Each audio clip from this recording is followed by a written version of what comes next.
Narrar, decía mi padre, es como jugar al póker. Todo el secreto consiste en parecer mentiroso cuando se está diciendo la verdad. Riccardo Piglia. Los seres humanos aprendimos a narrar antes que a escribir. A lo largo de los milenios, hemos creado más historias que artilugios, técnicas, máquinas y aplicaciones.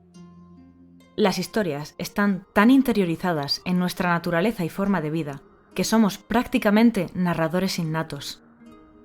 Podríamos decir, reuniendo el valor suficiente, que narrar historias es la quinta esencia de la humanidad. Y, al igual que los seres humanos, la figura del narrador ha ido evolucionando y desarrollando nuevas formas de transmitir historias. Si volvemos la vista atrás 10.000 años, podríamos toparnos con un chamán contando leyendas a su tribu alrededor de una hoguera. 2.000 años y nos encontraremos a un bardo haciendo lo mismo en una taberna o una posada, con ayuda de su instrumento. 1.500 años. Un monje transcribe poemas y prosa literaria para preservar el conocimiento de la humanidad. 400 años. Una persona sale al escenario del Shakespeare Globe para recitar el prólogo de Romeo y Julieta justo antes de que empiece la obra. 200 años. Los novelistas comienzan a experimentar. 80 años. Habitantes de Nueva York y Nueva Jersey entran en pánico por las calles tras oír por la radio que venían los extraterrestres. Casi 50 años. La primera tira de texto de Star Wars se desliza por las pantallas del cine. 30 años. Un anciano a través de una pantalla pixelada te dice mediante un texto: es peligroso ir solo ahí fuera. Coge esto, a la vez que te ofrece una espada virtual. Y por último, desde hace 2 minutos. Aquí estás, escuchándonos a través de una app. Todo apenas instantes después de que te saliera la notificación en alguna red social. Lo primero de todo, bienvenidos a Desde las Historias. Si es la primera vez que nos escuchas, esperamos que este programa sirva para que te quedes un rato con nosotros. Si nos seguías ya de antes, muchísimas gracias por volver. Nos encanta tenerte aquí una vez más. Ha pasado tiempo desde la última vez, pero aquí estamos de nuevo, con ganas de hablar de este mundo tan fascinante, que es el de las historias. Hoy damos comienzo a nuestra segunda temporada, y por tanto os traemos un programa de teoría literaria muy especial. Hoy nos toca hablar de la figura del narrador en la ficción. ¿Estáis preparados?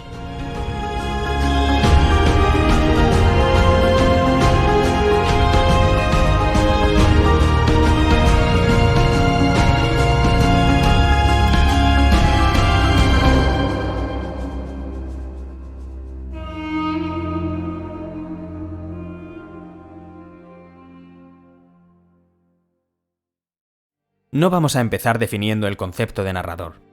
En su lugar, vamos a comentar su función, y para ello vamos a empezar planteándoos una simple pregunta. ¿Hay narrativa en una obra si no tiene narrador? Esta cuestión puede resultar un poco confusa, ya que parece que implica que la narrativa depende del narrador. Y no es de extrañar, al fin y al cabo son dos palabras muy parecidas que tienen la misma raíz. Lo instintivo aquí sería responder no. Todas las historias tienen narrador. Si no, no hay narrativa. El propio nombre lo dice. El narrador es el encargado de la narrativa. Suena lógico, ¿verdad? Pues no es así. ¿Por qué?, os preguntaréis. Bien, pensad por un momento en lo siguiente. ¿Un personaje que no tiene boca con la que hablar sigue siendo un personaje? Sería raro, ¿no? Porque los personajes suelen tener líneas de diálogo con las que se comunican con otros personajes, y esta interacción verbal suele ser crucial para su desarrollo en la historia.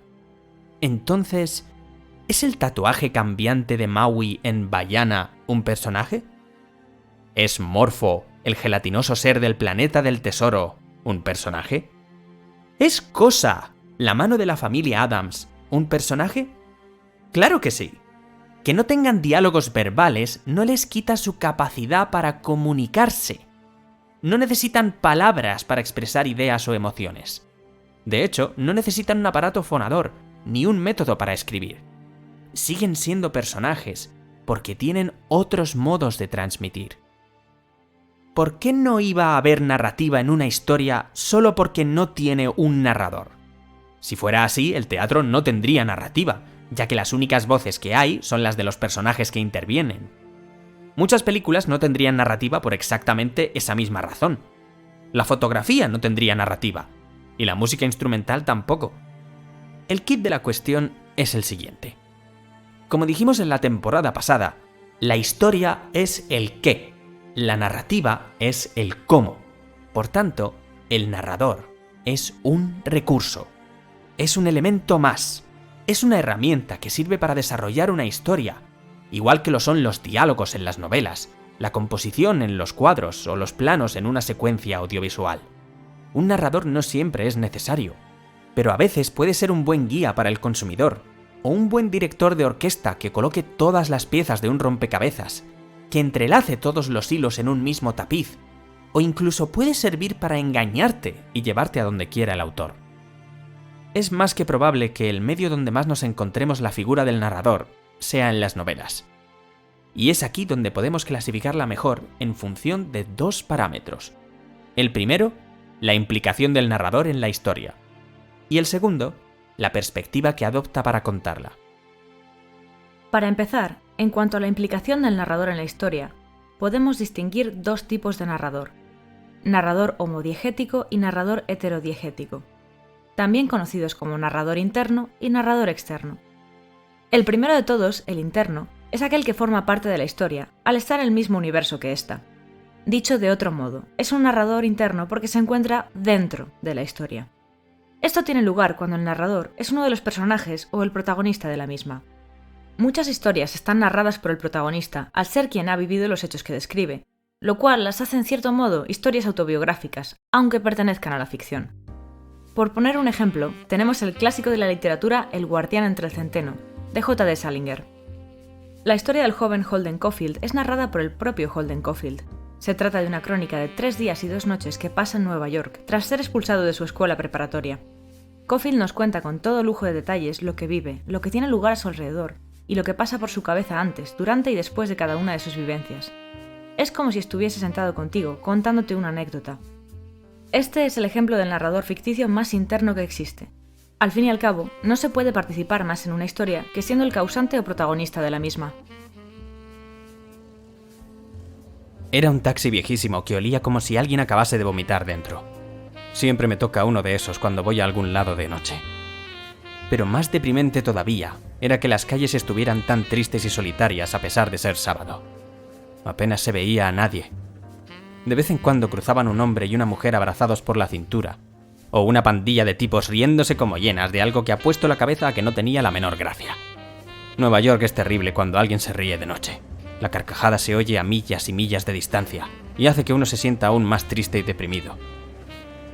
En el fondo, lo que me hubiera gustado habría sido ir a casa un rato y charlar con Phoebe. Pero en fin, como les iba diciendo, subí al taxi, y pronto el taxista empezó a darme un poco de conversación. Se llamaba Howitz y era mucho más simpático que el anterior. Por eso se me ocurrió que a lo mejor sabía lo de los patos. Dígame, Howitz, le dije, ¿pasa usted muchas veces junto al lago del Central Park? ¿Qué? El lago, ya sabe. Ese lago pequeño que hay cerca de Central South Park, donde están los patos. ¿Sabe, no? Sí. ¿Qué pasa con ese lago? ¿Se acuerda de esos patos que hay siempre nadando ahí? Sobre todo en primavera. ¿Sabe usted por casualidad dónde van en invierno? ¿A dónde va quién? Los patos. ¿Lo sabe usted por casualidad? ¿Viene alguien a llevárselos a alguna parte en un camión o se van ellos por su cuenta al sur? ¿O qué hacen? El tal Howitz volvió la cabeza en redondo para mirarme. Tenía muy poca paciencia, pero no era mala persona. ¿Cómo quiere que lo sepa?, me dijo. ¿Cómo quiere que sepa semejante estupidez? Bueno, no se enfade por eso. ¿Quién se enfada? Nadie se enfada. Decidí que si iba a tomarse las cosas tan a pecho, mejor era no hablar. Pero fue él quien sacó de nuevo la conversación. Volvió otra vez la cabeza en redondo y me dijo: los peces son los que no se van a ninguna parte. Los peces se quedan en el lago. Esos sí que no se mueven. J.D. Salinger, El guardián entre el centeno. Otras veces, sin embargo, tenemos como narrador interno a un testigo no tan importante o no tan activo en los hechos de la historia. Volviendo a los clásicos de la literatura en lengua inglesa, podemos destacar El Gran Gatsby, de Francis Scott Fitzgerald. la historia gira en torno al personaje de Jay Gatsby, de ahí su nombre en el título. Pero el narrador de la historia es Nick Carraway, el vecino de al lado. Él es testigo de todo lo que ocurre a su alrededor. Es a través de él que conocemos tanto a Gatsby como a los demás personajes de la novela, así como hace que nos podamos sumergir en la década de los locos años 20 en Estados Unidos. Y muchos aquí os estaréis preguntando, un momento, si los hechos más relevantes giran alrededor del protagonista, ¿por qué escoger a su vecino como narrador? Para quienes a día de hoy escribáis, o queráis escribir, aquí va una pequeña lección de escritura y narrativa. Veréis, en El Gran Gatsby hay toda una trama que hace tiempo que está en marcha. Gatsby montando fiestas extravagantes para encontrarse con Daisy. Daisy sufriendo de un matrimonio infeliz con Tom. La más que visible desigualdad entre los ricos y millonarios que asisten a esas fiestas y los pobres que viven en el valle de al lado. Gatsby es un personaje muy famoso entre la clase alta y todo el mundo ha oído hablar de él en un momento u otro. Todos menos Nick Carraway, que se acaba de mudar a la casa de al lado, lo cual lo convierte en el recién llegado a Long Island. Y he aquí una pregunta. ¿Sabéis quién más es un recién llegado a Long Island y a todo el universo que gira en torno a Gatsby? Exacto, el lector. Nosotros somos Nick. Somos alguien que ha abierto el libro sin una mínima idea de qué vamos a encontrarnos en él. Nos vamos enterando de la trama y del world building exactamente al mismo tiempo que Nick. Un narrador que no sepa nada de lo que ocurre a su alrededor y lo vaya describiendo conforme lo va descubriendo, es una muy buena técnica para ir desvelando toda la información a un ritmo adecuado. Por ejemplo, si en lugar de Nick el narrador fuese Tom, el marido de Daisy, no se nos revelaría la historia entre Gatsby y Daisy hasta muy tarde, pues Tom tarda muchísimo en darse cuenta. Si el narrador fuese Gatsby, por el contrario, no solo lo sabríamos desde el principio, sino que además conoceríamos todos los secretos de Gatsby, los cuales suponen un plot twist de cara al final de la novela. Como dijo Patrick Rothfuss en El nombre del viento, «Cállate, o tendrás todas las respuestas antes del final». Nick es, por tanto, el narrador perfecto para esta historia, pues a la vez que va desvelando los misterios alrededor de la figura enigmática de Gatsby por sí mismo, lo va escribiendo en una serie de diarios que luego componen el grueso de la novela. En resumen, un narrador interno viene a ser muy adecuado a la hora de escribir historias autobiográficas, en el caso del narrador protagonista, y de generar una mayor sensación inmersiva en la historia, en el caso del narrador testigo. Por si fuera poco, un narrador interno facilita la empatía entre el lector y los personajes, creando una mayor conexión entre estos. No obstante, al ver todos los hechos a través de los ojos de un participante de la historia, la veracidad y credibilidad de dichos hechos puede verse comprometida. Todo se vuelve muy subjetivo, y lo que se nos muestra puede estar distorsionado, incompleto o incluso contaminado por las ideas y prejuicios del personaje en sí. Esto les da a estos narradores el apelativo de narradores no fiables o non-reliable narrators. Esta herramienta puede ser muy útil para crear giros de guión a base de malentendidos o percepciones erróneas, lo cual para una novela de misterio no nos vendría nada mal. Sin darle importancia, dije que nada había escuchado. Pocos minutos después me levanté para irme a casa. Salieron los dos hasta la puerta conmigo y se pararon, lado a lado, en un alegre cuadrado de luz. Cuando encendí el auto, Daisy me llamó con voz imperiosa. «¡Espera! Olvidé preguntarte algo importante. Supimos que estabas prometido con una chica de allá del oeste». «Cierto», corroboró Tom con gentileza. «Nos contaron que estabas prometido». «Es una calumnia. Soy demasiado pobre». «Pero lo oímos decir», insistió Daisy, sorprendiéndome al abrirse de nuevo como una flor. «Se lo oímos a 3 personas. Luego debe ser cierto». Yo, por supuesto, sabía a qué se referían, pero no estaba ni remotamente prometido. El hecho de que los chismosos hubieran publicado sus amonestaciones fue una de las razones que me trajeron al este. No es lógico dejar de salir con una vieja amiga por hacerle caso a los rumores, pero por otra parte, no tenía yo intenciones de que a fuerza de chismes me obligaran a casarme. Francis Scott Fitzgerald, El Gran Gatsby. Ahora vamos con el otro tipo de narrador, que es a su vez el más común de todos, el narrador heterodiegético o narrador externo. Este narrador no es ni un protagonista ni un personaje de la historia. No es un participante o testigo activo de la misma. El narrador externo es una entidad totalmente ajena que nos relata los hechos que tienen lugar desde fuera.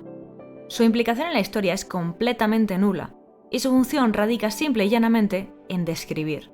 Sin embargo, podemos dividir la figura del narrador externo en 4 subcategorías en función de cuánto sabe acerca de la historia. En primer lugar, tenemos el narrador omnisciente. Este narrador lo sabe absolutamente todo. Su conocimiento acerca de los hechos, eventos, pensamientos y emociones de los personajes es total y absoluto. Al mismo tiempo que te describe qué está haciendo un personaje, te describe qué es lo que se le está pasando por la cabeza. Este tipo de narrador es muy común en la fantasía y en la ciencia ficción, así como en muchos cuentos populares. Desde Harry Potter y El Señor de los Anillos hasta algunas leyendas y la obra de Terry Pratchett. En segundo lugar, tenemos el narrador observador. Este, al contrario que el ejemplo anterior, tiene un conocimiento más reducido sobre la historia, por no decir que se limita a describir lo que ve desde fuera en un plano físico. No se puede meter en la mente de los personajes, por lo que no podemos saber de primera mano qué piensan o sienten. Es como si este narrador fuera un fantasma que vaga junto a los protagonistas allá donde van, y nos contase qué está viendo con sus ojos, mientras que los demás no lo ven a él. O, por irnos a un ejemplo menos victoriano, es como si el narrador fuera una cámara de cine. Tanto este narrador como el omnisciente son considerados narradores fiables, o en inglés, reliable narrators, al contrario que los narradores internos, cuya percepción es limitada y además puede estar distorsionada por ellos mismos o por el entorno. En tercer lugar, tenemos el que posiblemente sea uno de nuestros narradores favoritos, el narrador equisciente. Se trata de un narrador que en primer lugar parece omnisciente, pero luego resulta que no lo es. ¿Qué quiere decir esto? Parece contradictorio, como decir que llueve y no llueve a la vez, pero tiene su explicación. Un narrador equisciente podría ser omnisciente para un único personaje en concreto. Parece un narrador omnisciente, pero en realidad no lo sabe todo. Sí que conoce los pensamientos, ideas y emociones del personaje en cuestión, pero no las de los que están a su alrededor. Mientras que la información que nos aporta el narrador sobre el personaje títere es totalmente veraz y fiable, todo lo que hay alrededor de él está distorsionado por su propia percepción. Es, al mismo tiempo, interno y omnisciente para uno, externo y observador para el resto, y con una pizca de subjetividad. Este tipo de narrador lo podemos ver claramente en las novelas de fantasía y misterio, y a día de hoy podríamos decir que su máximo representante es George R.R. Martin, quien dedica cada capítulo de sus obras a un personaje en concreto, y nos muestra lo que ve y piensa mientras nos adentramos en el mundo con él. Por último, en cuarto lugar, tenemos el narrador editor. Este tipo de narrador es el menos común de los que hemos descrito. Se trata de una especie de intermediario entre unos textos que alguien le ha confiado y nosotros, los lectores. Es alguien totalmente ajeno a la historia, pero que nos la transmite igualmente. Un ejemplo simple podría ser Rip Van Winkle, de Washington Irving, cuyo relato empieza así. La siguiente historia se encontró entre los papeles del difunto Dietrich Knickerbocker, un anciano caballero de Nueva York con mucha curiosidad por la historia neerlandesa de la provincia y las costumbres de los descendientes de los primitivos colonos. Sus investigaciones históricas, no obstante, no se basan tanto en los libros como en las gentes. Los primeros son, por desgracia, escasos en lo relativo a sus materias favoritas, mientras que Knickerbocker encontraba que los viejos burgueses, y aún más sus mujeres, eran un filón de esos saberes legendarios, de valor tan incalculable para la verdadera historia. Todo esto es lo que podemos compartir sobre la implicación del narrador en la historia y sobre su conocimiento sobre la misma. Pero al mismo tiempo hay otra forma de clasificar a un narrador. Se trata de la perspectiva gramatical que usa. Esta sección es más corta, ya que simplemente hay tres tipos, el narrador en primera, segunda y tercera persona. Creemos que no hace falta explicarlos. Ahora bien, ¿cuándo se debería usar un narrador interno y cuándo uno externo? ¿Cuándo se debería optar por un narrador omnisciente y cuándo por un observador? ¿Cuándo viene bien usar un narrador editor? No hay una respuesta clara, rotunda y precisa a estas preguntas.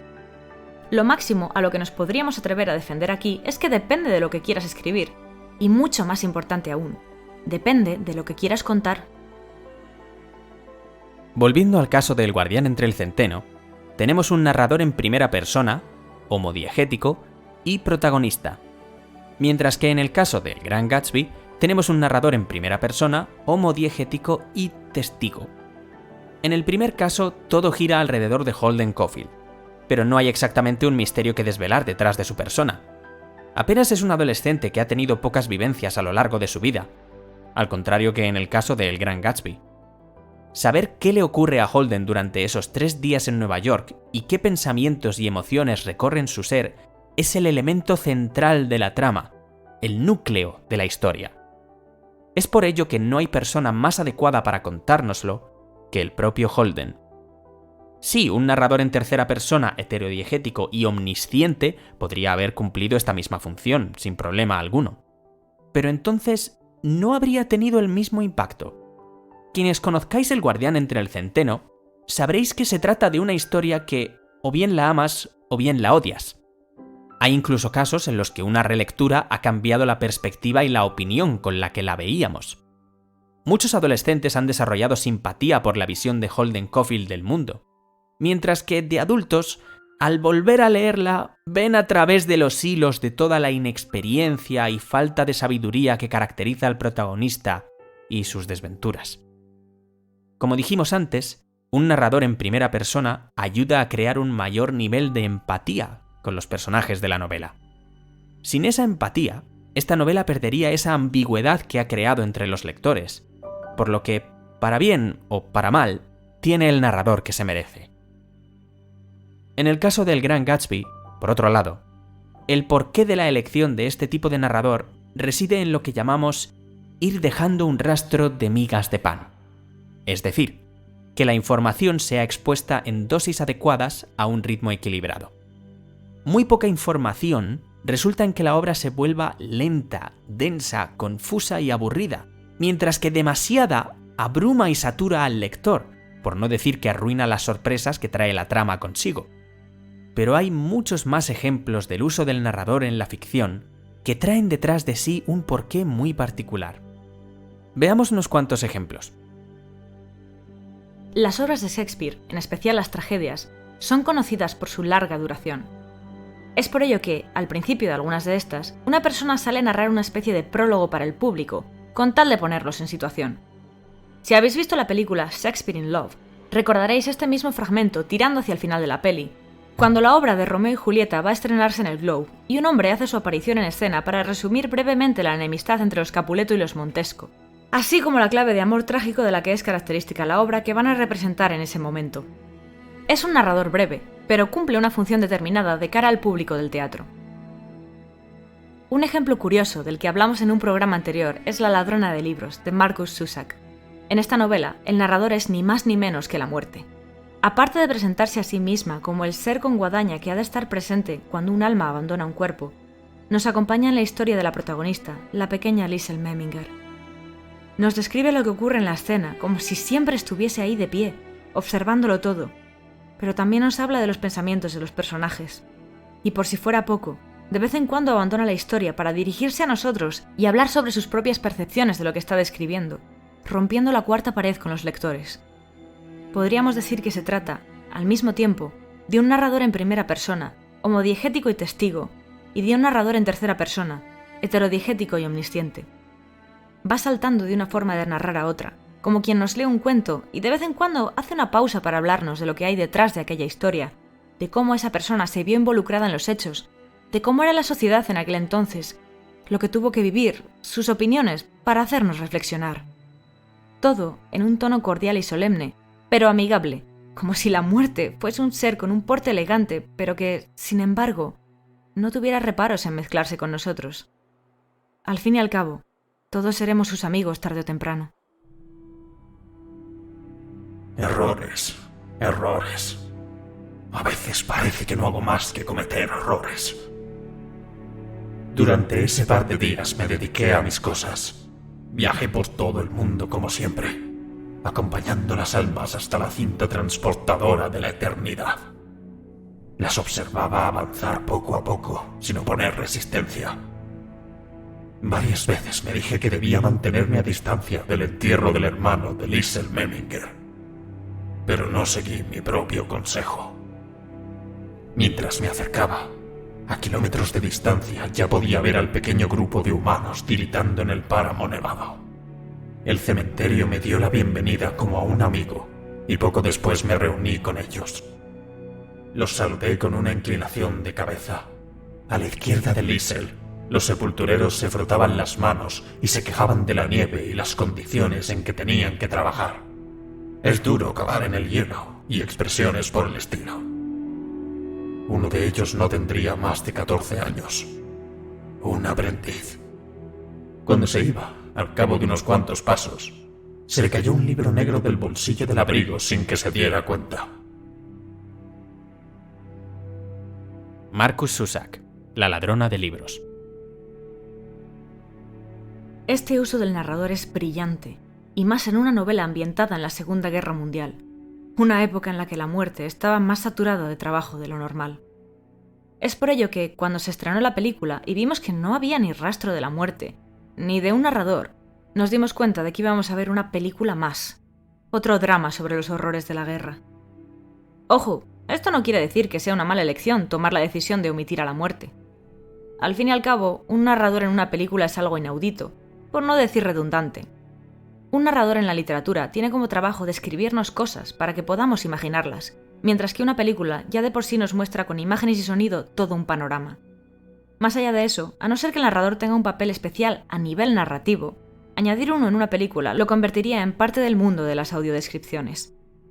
El problema en el caso de La ladrona de libros es que una gran parte del peso de la obra residía en ese narrador, en esa muerte, acompañándonos a los lectores y a los personajes. Como ya dijimos en nuestro episodio sobre las adaptaciones, hay ciertos elementos que, sencillamente, solo funcionan en un formato en especial.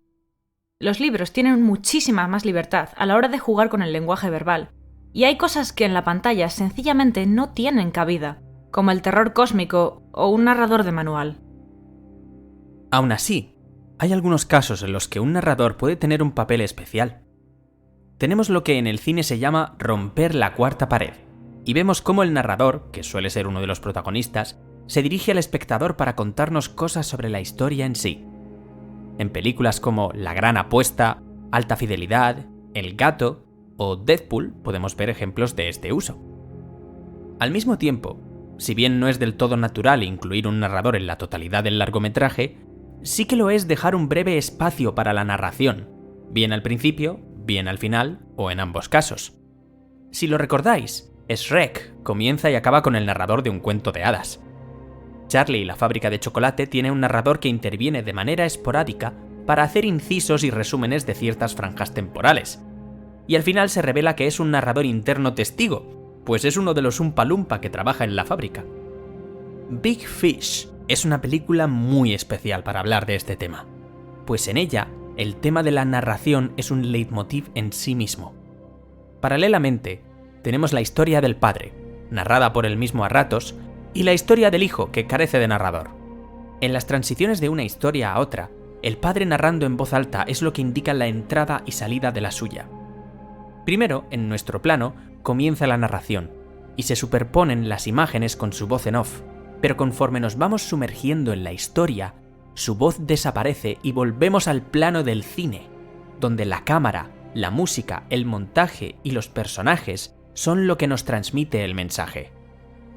Y conforme vamos llegando al final de este inciso, el padre vuelve a hacer su aparición para anunciarnos que vamos a saltar a la historia del hijo de nuevo. Ya hemos dicho antes que un narrador en el cine nos saca de la película, y eso es exactamente lo que hace el personaje del viejo Edward Bloom.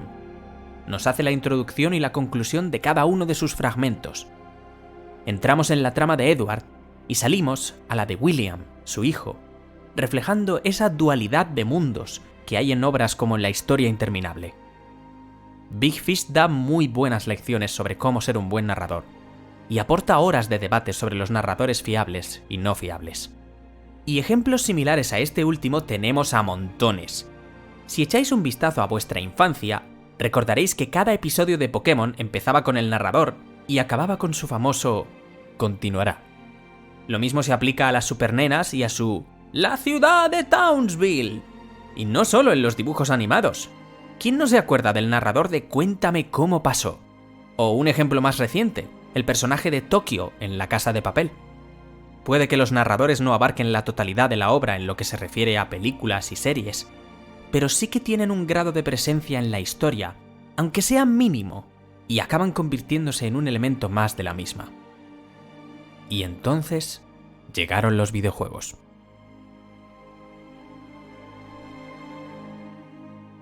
Un videojuego, por lo general, suele durar muchísimo más que una película, y ya no solo por el tema de las cinemáticas, sino por el gameplay en sí. Aquí, en el caso de que haya narrador, tenemos dos opciones, por escrito o por voz. Pero vamos a centrarnos en el narrador por voz. Un narrador en un videojuego tiene la misión de acompañar al jugador, y facilitar su inmersión tanto en la historia como en la experiencia, es decir, tanto en la narrativa embebida como en la narrativa emergente. Puede contarte cosas sobre el mundo en sí, al mismo tiempo que te va dando pistas sobre los controles y las mecánicas. Dicho de otra manera, el del tutorial. Habrá juegos en los que una voz te guía a lo largo de todo este aprendizaje, como en el Transistor, y otras en las que simplemente te aparecerán notas o cuadros de diálogo con las instrucciones a lo Mr. Clipo, como en The Witcher o en Tomb Raider, o en cualquier juego de lucha. Pero al final, todos los videojuegos tienen un espacio reservado para que cualquier narrador desempeñe esta labor tutorial. Así que, ¿qué pasa cuando este se va a otras funciones? Veamos unos cuantos ejemplos. Podríamos decir que Hellblade: Senua's Sacrifice tiene un narrador, o 2, o 3, o 7, pues si hay algo con lo que interactúa Senua, la protagonista, es con las voces de su cabeza. Una de las voces te explica qué está haciendo Senua en el Helheim, la historia que hay detrás de su misión y los peligros que la acechan. Otra te relata episodios de la mitología escandinava conforme vas encontrando runas en el más allá. Y luego hay una serie de voces que, dependiendo del momento, bien te guían para que tengas éxito en tu empresa, o bien se dedican a reírse de ti y a minar tu moral. Te ayudan incluso en mitad del combate, avisándote cada vez que un enemigo se dispone a atacarte desde tu punto ciego. Te ayudan incluso en mitad del combate, avisándote cada vez que un enemigo se dispone a atacarte desde tu punto ciego. Lamentamos mucho decir que esto solo lo podrás disfrutar si hablas inglés a un nivel casi nativo, ya que no se han molestado en subtitular estas partes y nadie ha hecho un doblaje de este videojuego. Pero volviendo al tema, al ser Senua el único personaje con el que interactuamos sin que sea un enemigo, toda la información la obtenemos o bien de estos narradores o bien de flashbacks. Es curioso como aquí tenemos un narrador ocasional que nos proporciona tanto guía como un paseo por el worldbuilding. Antes hemos mencionado el Transistor, pero bien podríamos referirnos a todo lo que ha sacado Supergiant Games: Bastion, Transistor, Pyre y Hades. En todos estos juegos hay un narrador, bien ocasional, bien perpetuo, que cumple el mismo papel que los narradores de Hellblade. En Bastion, nuestro protagonista es un joven que, al igual que Link en la saga de Legend of Zelda, no pronuncia palabra alguna salvo cuando se trata de lanzar gritos en un combate.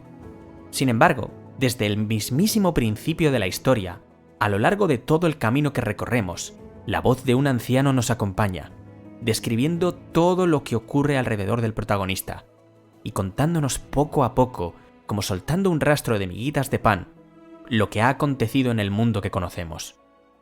El gran desastre.